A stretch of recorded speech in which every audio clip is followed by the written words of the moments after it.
So welcome to another video. Today we're going to be talking about an important part of the game, that being medal sets. Now medal sets are a very important factor of the game. Reason being, as you all know, a lot of it has to do with like leveling and all that, but it really depends on how you look at it. Now the medal set you want to build varies depending on what you want. So obviously most of the time, depending on how you want to build your set, I feel like you just really have to prioritize the character you're using, because depending on the character you're using will depend on the medal set you want to put on him. Like for example, if you take something like Green Roger, you can prioritize either skill 1 or skill 2 depending on what you feel is best for Roger, since it all depends on your playstyle. But now if you take something like Bleno, you can't put something like attack on Bleno, bro. Because you're just gonna get one-shotted. He definitely needs that defense.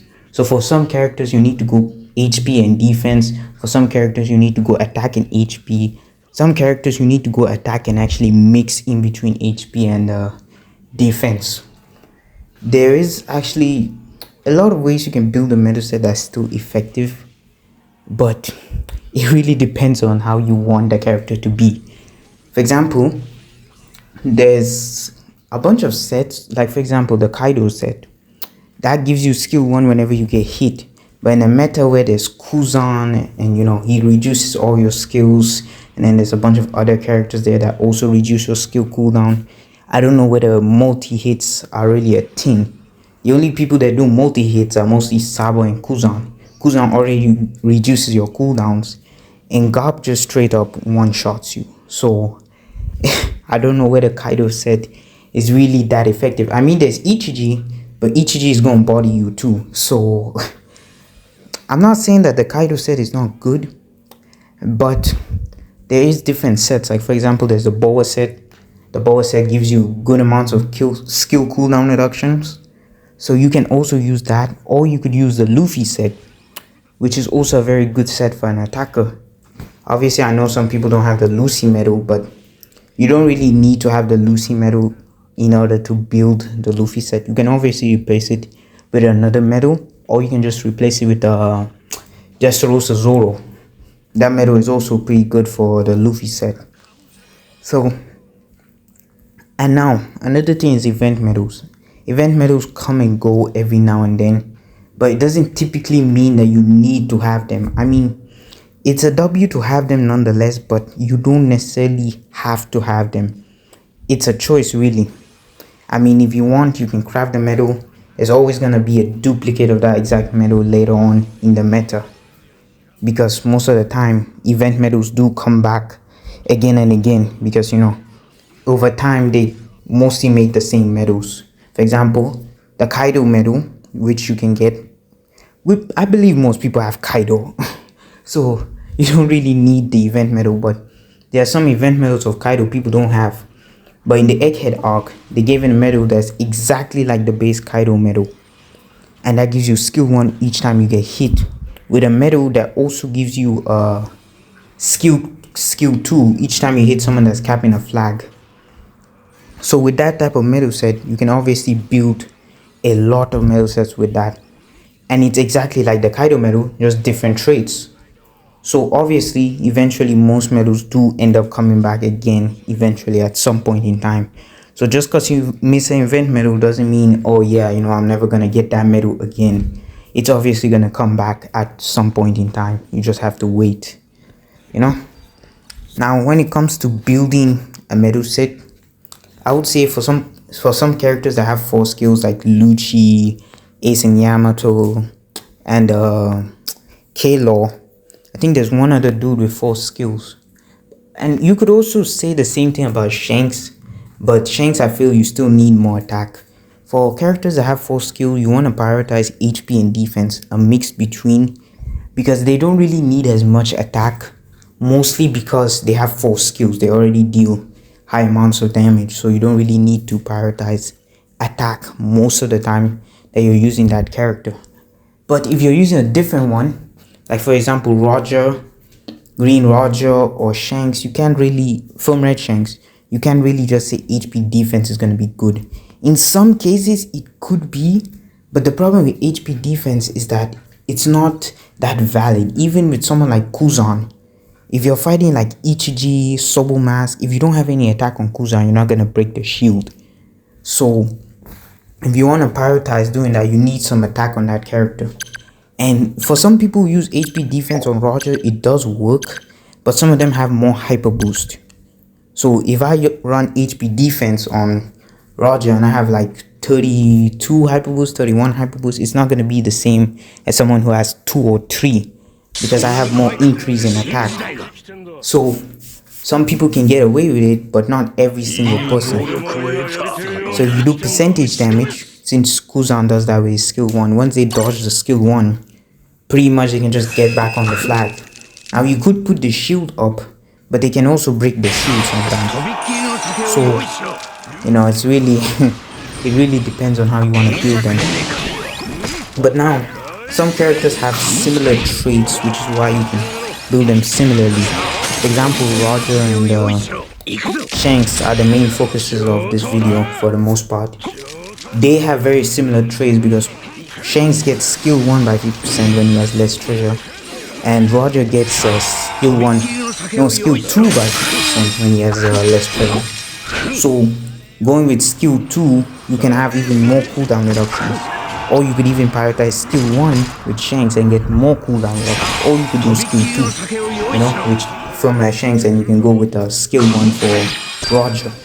But just because they have 50% cooldown reduction when they have less treasure, doesn't necessarily mean that you have to, you know, what's it called? You don't really have to go with the one you don't have cooldown for. You could just even have more cooldown for skill 2, because I don't know, why not? I mean, instead of having 50%, you can have 90, 80%, and then just spam your skill 2. For example, the set I use for Roger is kind of similar to this. It works basically.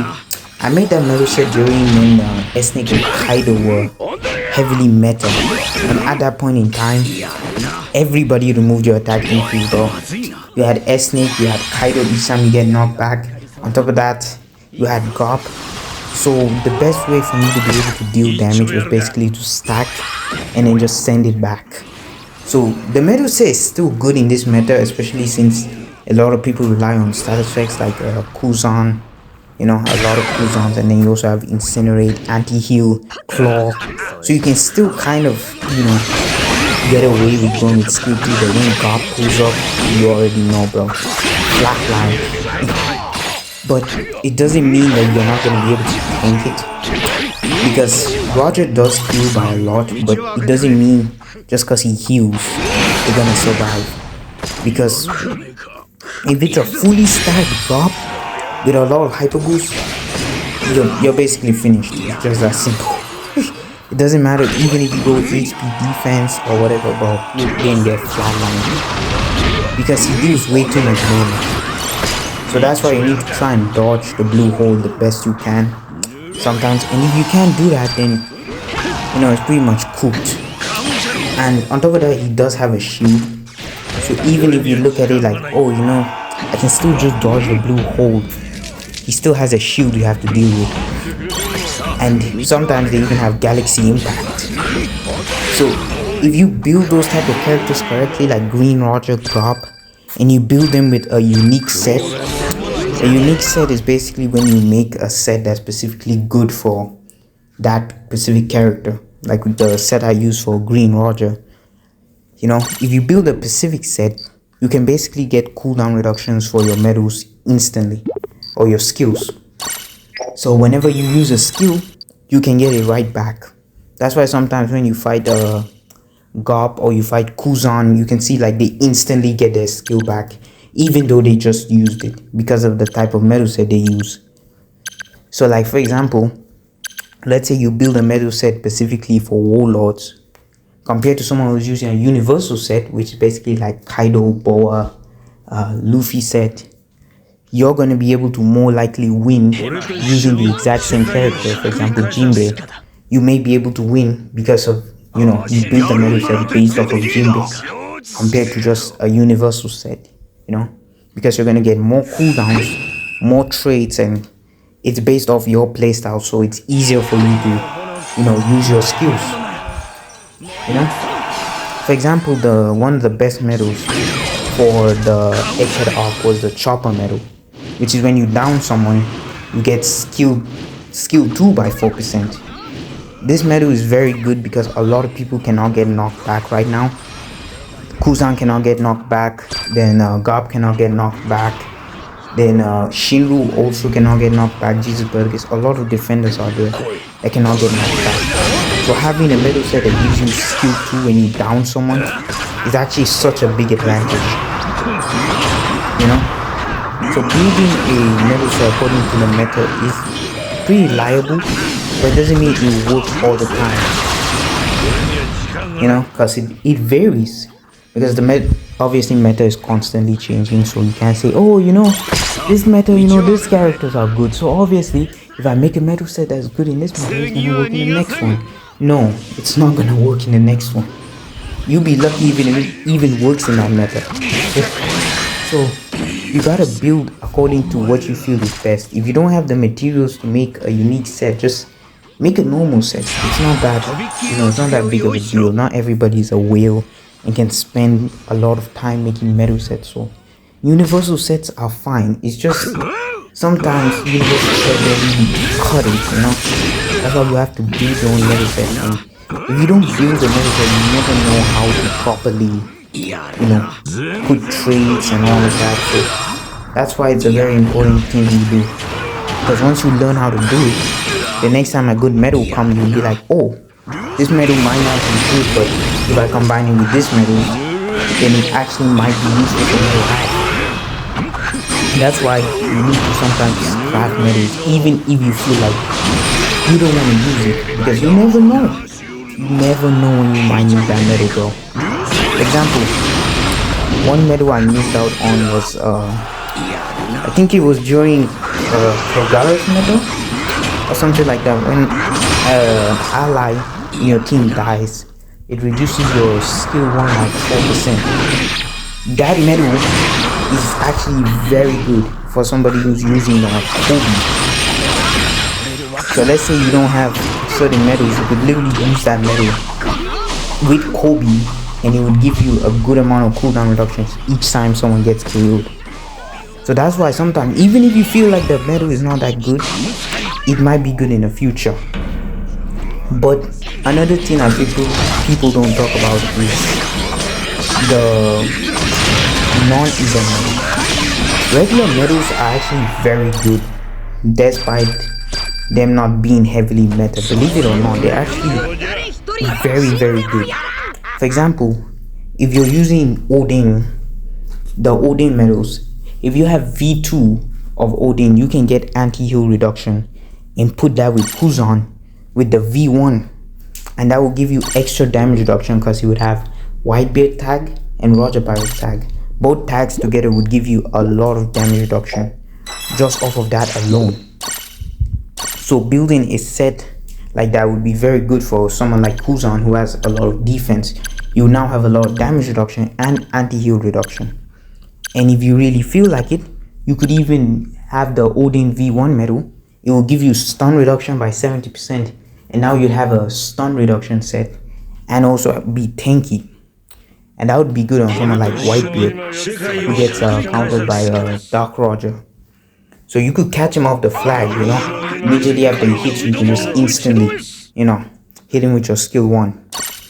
So you have to know what type of characters you use for your medal set, because sometimes it varies, and sometimes it can be very good to know traits of that certain character. If they have stun, if they have, negative, if they have this,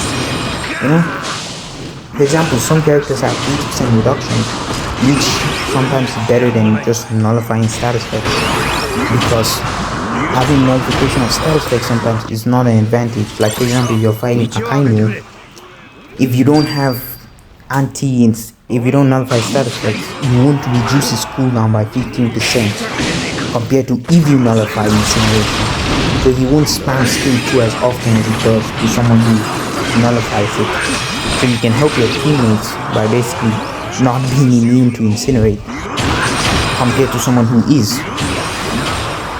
Now that doesn't necessarily mean that different characters, it depends on the meta, to be honest, when you build a meta set, because even certain characters that are good without a certain meta set can still do pretty well with a meta set that's not specifically aimed for them, because depending on the way you like to build your characters, it can really vary to the point that just a slight increase in defense for that character makes them able to tank way more,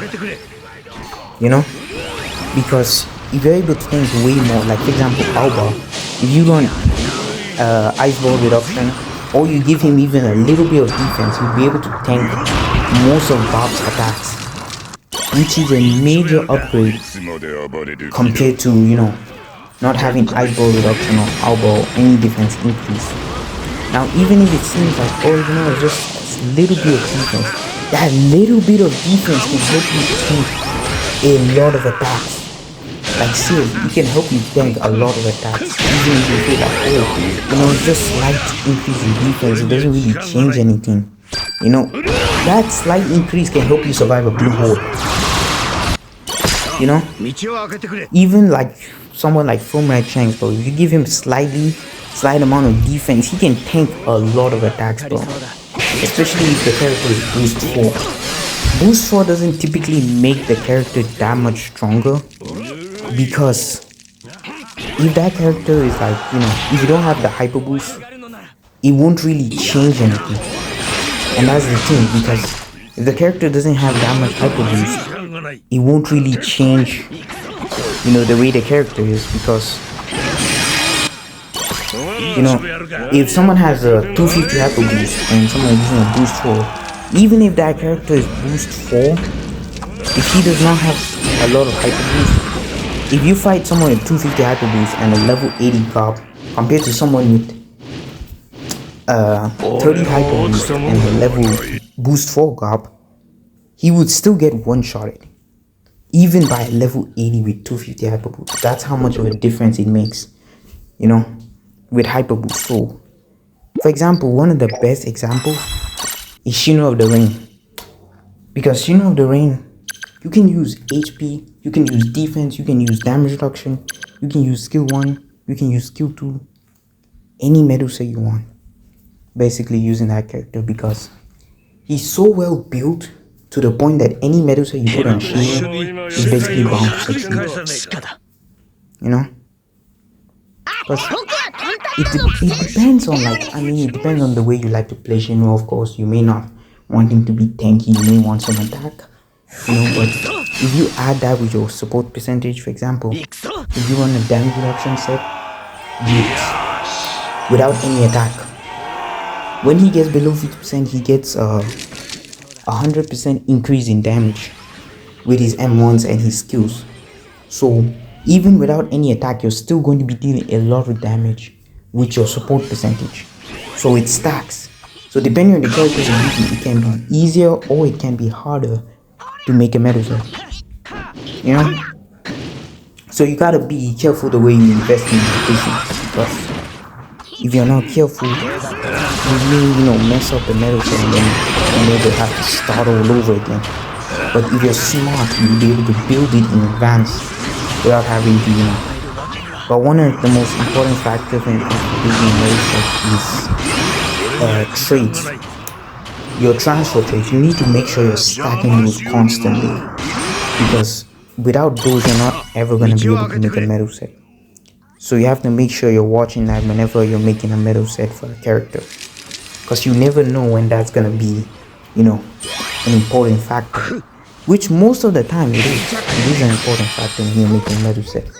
So you need to remember that whenever you're making a Medusa set, it's not only about the character you're using, it's about the way you build them.